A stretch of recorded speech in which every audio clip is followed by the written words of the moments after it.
Yeah, a little bit of NXT. All about Texas is what I'm going to call this. Because this is mostly about Texas and some Texans that we currently have on the roster of NXT. I'm going to say this. Was this a good show? Yeah, actually I can say it was very good. It was not a bad show. I didn't hate it. It had some good wrestling on it. The stories there are not bad. Do I believe it's better than the main roster? Certain cases, no. In other cases, maybe on par to a certain extent. Maybe. Not like this is what they're having like with Roman Reigns and what's going on with CM Punk. There's some stories that come up to about here. Normally they're here. But there's at least a few of them that are about here. Okay. Three-way dance for the Women's World Championship. JC James, a little bit of Saria, a little bit of Saruka. You know, it's... How can I say this? It's rare that when you know you're right about something, it's easy to start crowing about it. I don't. I'll tell you what I came up with, and you guys make your own mind up if you believe I'm right or not. But I talked about Zarya and Saruka more than a year and a half ago. Talking about seeing Zarya working with Saruka. And I thought that was a great thing for her because that is actual character development. And right now, as it stands, they have pushed Saruka like crazy. And I liked Saruka. I said that she needed to work a little bit more on being a little bit more fundamentals of wrestling and a little bit less of her gymnastic ability. And in general, she has done that. It still looks more gymnastic than it is about her being a wrestler. But still, one of the aspects, what it means to be a pro wrestler isn't just going in the ring. It's character development. It's charisma. It's your speaking skills, along with understanding psychology. Now, Soul still feels like she's more of a gymnast than she is a pro wrestler. Doesn't mean she isn't a pro wrestler. You can always have the other aspects of what it means to be a pro wrestler be there. I hoped it would be more of her skill in the ring, because I had a feeling because of her attitude and her charisma, even though she needed work, she would get there. And she has. Do I believe she should be more of a pro wrestler in the ring than as a gymnast? Yeah, by a little bit. But is she a pro wrestler? Yes, she is. She has the right look for to be a pro wrestler. She has the charisma to be a pro wrestler. She talks pretty damn well as a wrestler. And she does, to a certain extent, understand psychology in the ring. Now, can she tell a story in the ring? That counts on, if you like, her gymnastic ability mixed with her wrestling ability. For me, I wish it was a little bit more grapple, because I think that would suit her a little bit more, for me personally. But it's not like she's done a huge amount of gymnastics in the ring. In fact, like I said, she was going to go from here to here. Now, that's what she's done. She's here. Do I think she should be a little bit lower? That is just me. Now, who won that match? JC James, due to the fact of fatal influence again interfering, because legitimately, the Zarya version of F5 nailed Saruka outside on the mat. Not the mat in the ring, but the mat on the pavement. She nailed her ass, threw her back in the ring, but I believe it was Fallon Henley was the one who took that hit to allow JC James to be able to... Yeah, it was Fallon who was able to distract enough of Soul that she got so angry she gave her ass an F5 just like Saruka, but it was so much that she didn't get back into the ring to stop the 3 count. And Soul and Zarya, guess what? They now don't have a title, either one of them. But next week we're going to have a talk in the ring with Zarya and Saruka. And my feeling is this. I said this a while ago, that Soul and Zarya must finish the story together. They started together. Soul became popular after being with Zarya. Zarya became more popular after being with Soul. Both of them had character development together. Both of them finally reached the point where they don't need to be together. Zarya is now ready to be off on her own. Definitely Soul is so popular at this moment, she's ready to be off on her own.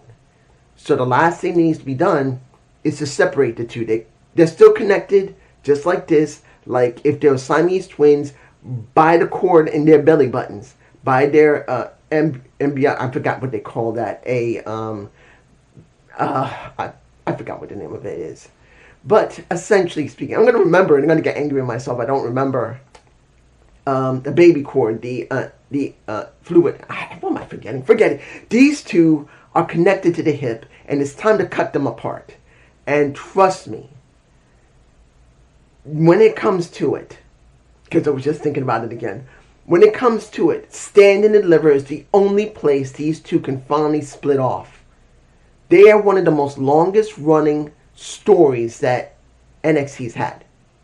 And it's time for them to cut the cord. It's time. So this is what we're going to have. Next week is going to be a talk.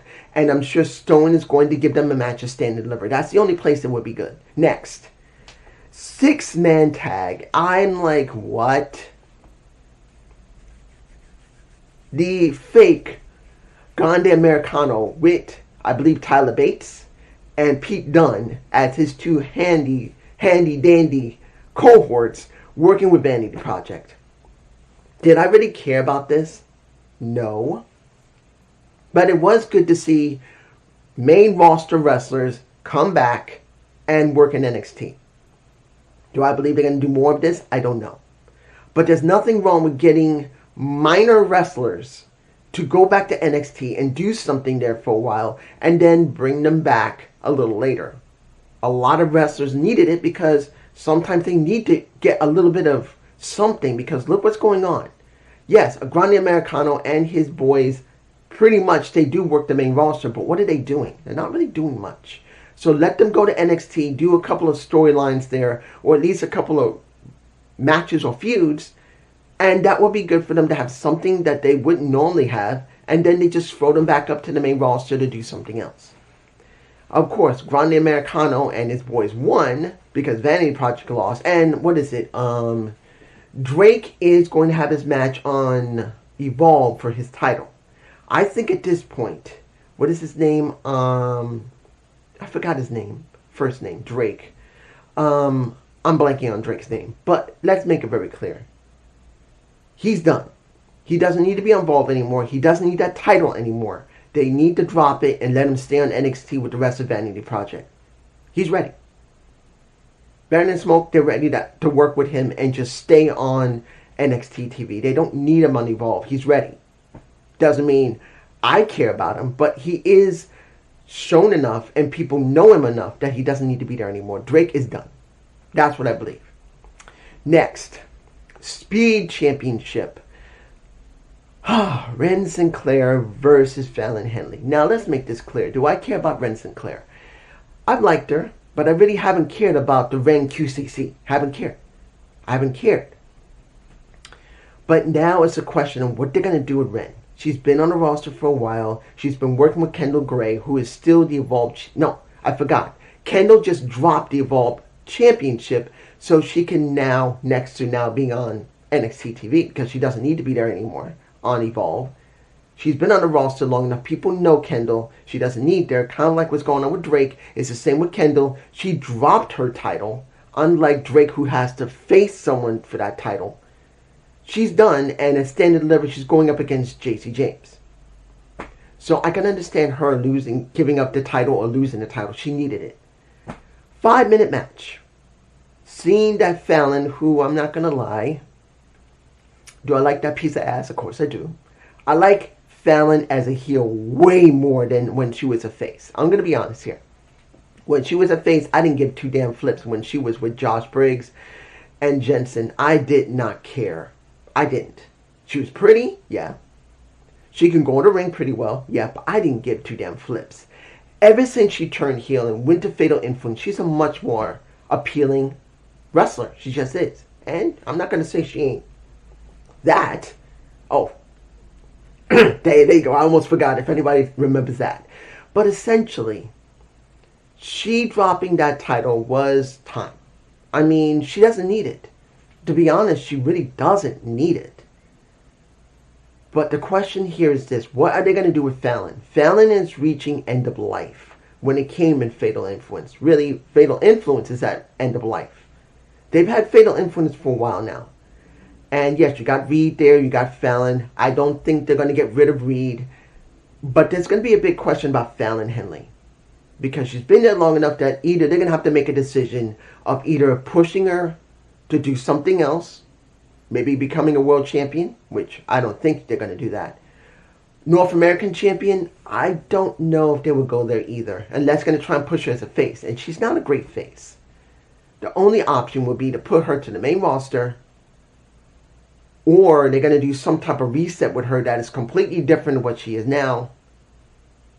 But that also means she will be off TV. And the other, release. I'm not saying I want to see a release, but they got to do something. Just like Izzy Dane, they got to do something with Fallon. Because I don't see JC James being removed from WWE TV. I see her going up to the main roster. That's just me. Moving on.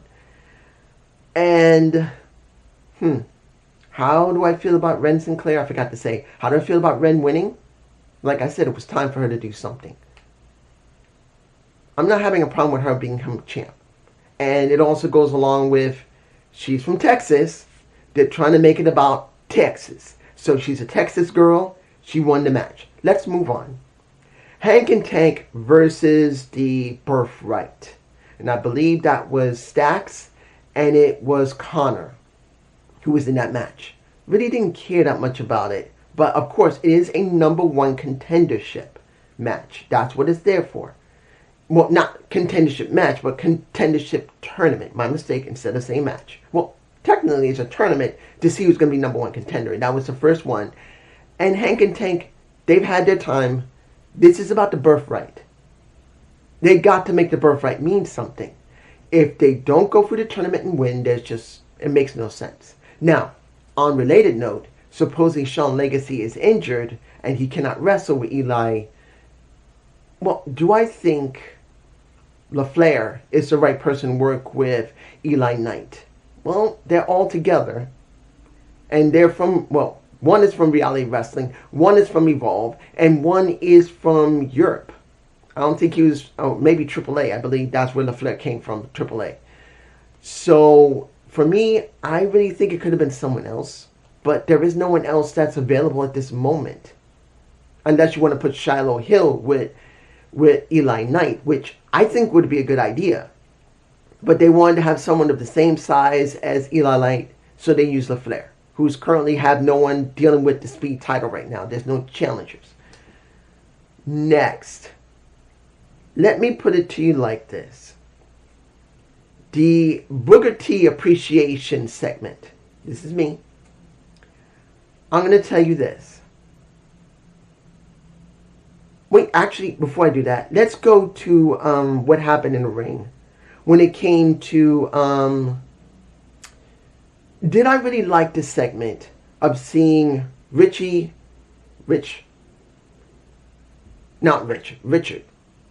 Should I call him Richard or should I call him Ricky? Let me give you like this. Seeing that Ricky, and I don't know what it is about this segment.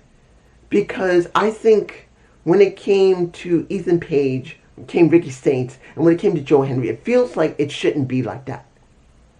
It need to be like that, but for some reason, like I'm acting botchy here because something in the back of my mind is telling me, what are we doing here? Yes, I can see Ethan Page saying, well, I don't want to be North American champion. I want to go back to being world champion again. And then you can see Ricky saying, hell no, it's my time again. And then you got Joe Henry. And it's like, I don't want to do a coexist type of thing between Ethan Page and Ricky Saints. I just wanted one of them, not two of them.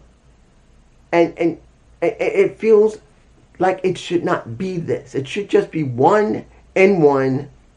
Because the way it looks, and it could change, but the way it looks, triple threat is stand to deliver.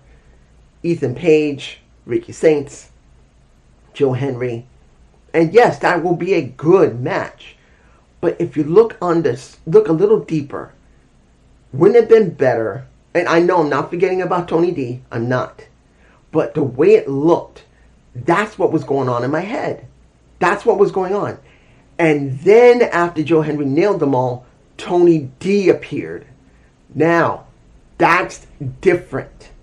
Tony D'Angelo has been pushed for the last 4 months to not give two damn flips. He's going to take on everyone, and he took all of them out.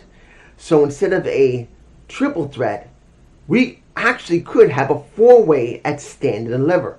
And to be honest, I think that would be a better thing. As I said, that is the thought that was going on in my head when I saw the segment and saw once Joe Henry beat them both. But then when Tony D appeared, it felt more right.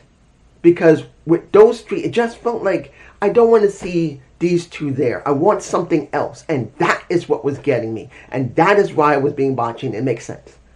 Moving on. Now, let's go to Appreciation Day for Booker T. Let me make it clear, guys. I'm going to be honest here. I never got a chance to see much of WCW back in the 90s. So I did not see much of Booker T when he worked with his brother in Harlem Heat. I just didn't. I didn't. Like, I've always been honest. Between 94 until 2002, I never got a chance to see much wrestling. My wife didn't really care about it much at all. She didn't like wrestling or cared about it. And the majority of the time, I was working. And unfortunately, my marriage was having really bad difficulties. I'm not going to say she was the main problem. We both had problems. I'm going to be honest here. We both had problems in our marriage. She had a problem. I had a problem. It just didn't work.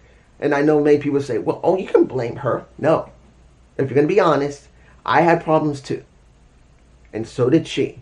And it just didn't work. Because if it did work, I would have been married from 1995 until 2026. I would have been married in November.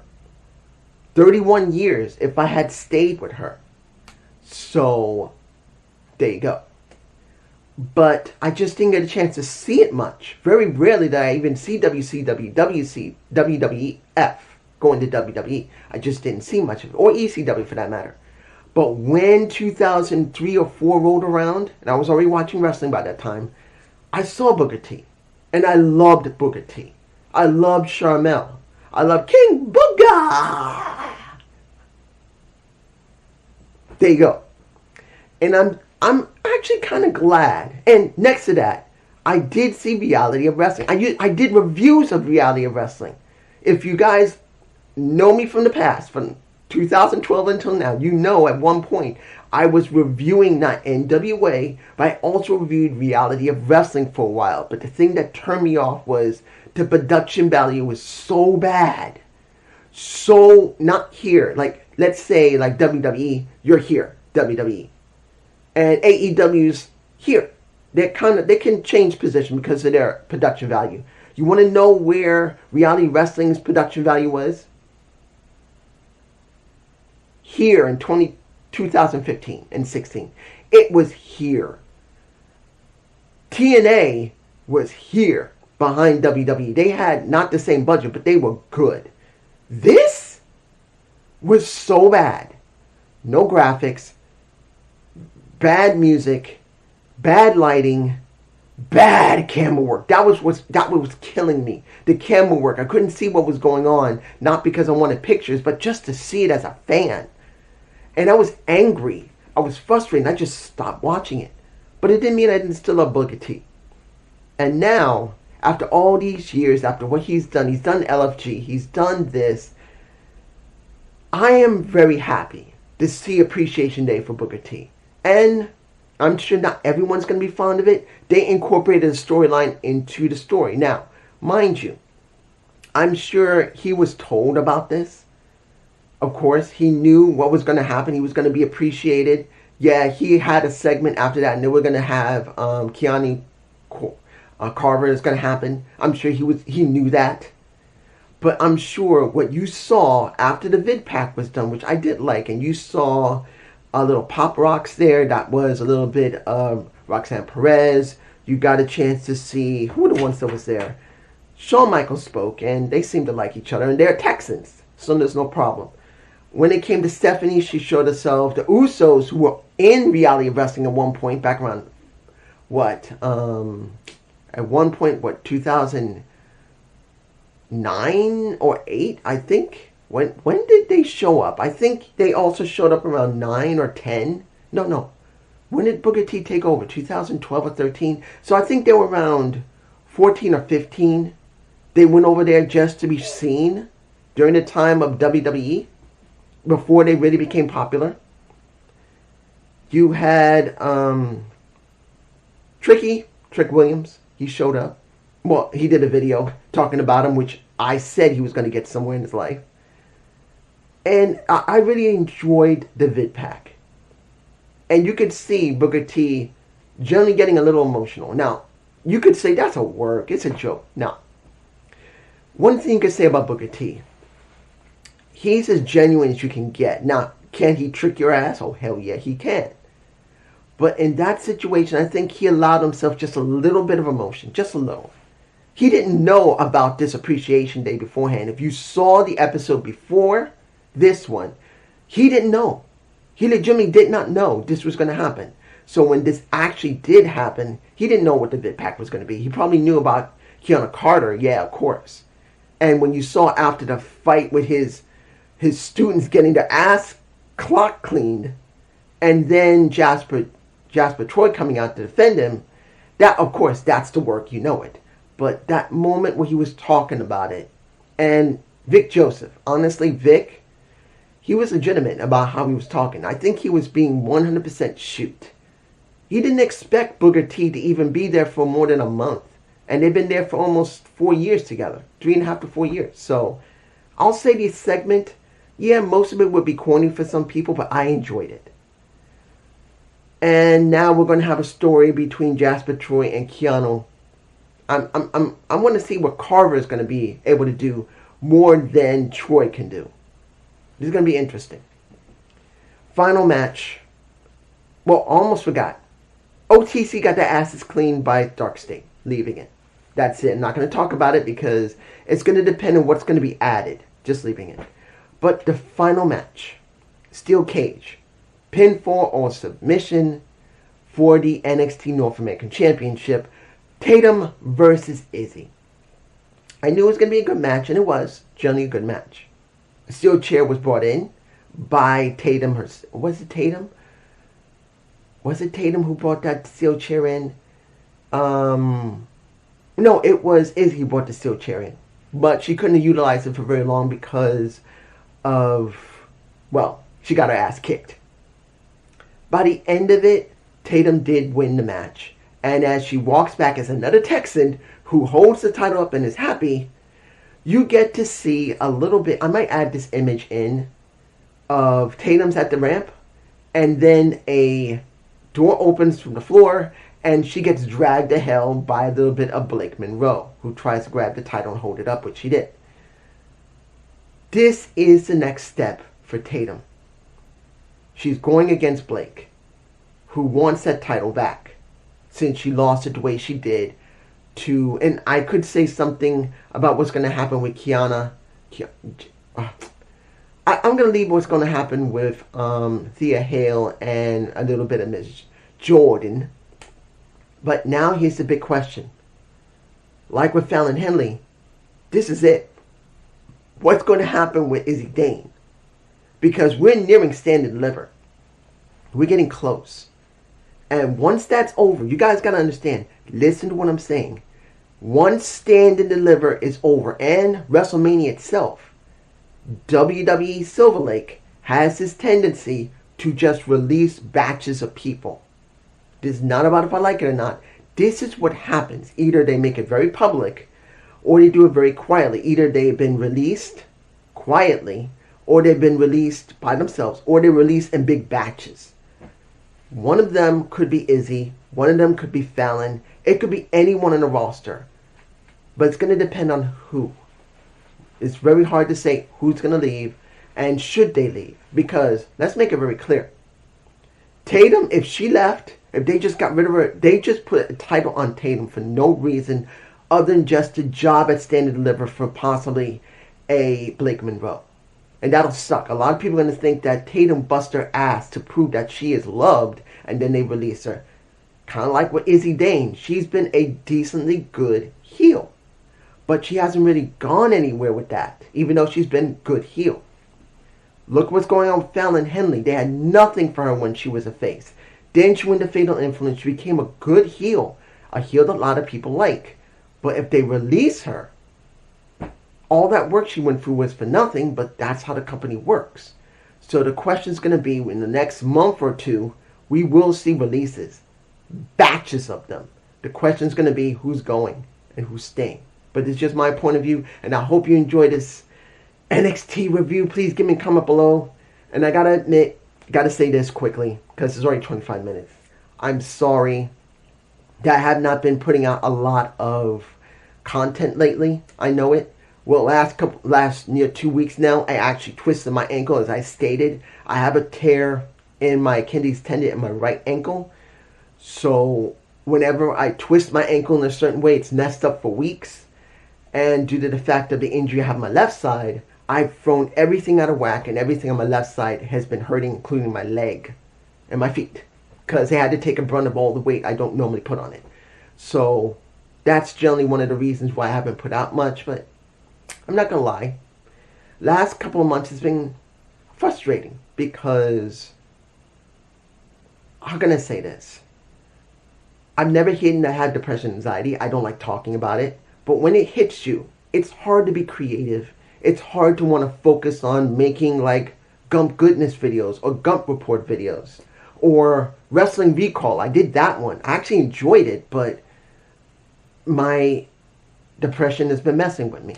So I had to drop it. I didn't want to force doing something which would burn me out and not want to ever do it again. So I'm going to try counting, because I've been feeling better in my anxieties and depression. So if I can, once my leg and ankle feel better, I want to focus on making more content. Sorry there hasn't been any, and I hope you understand. Peace.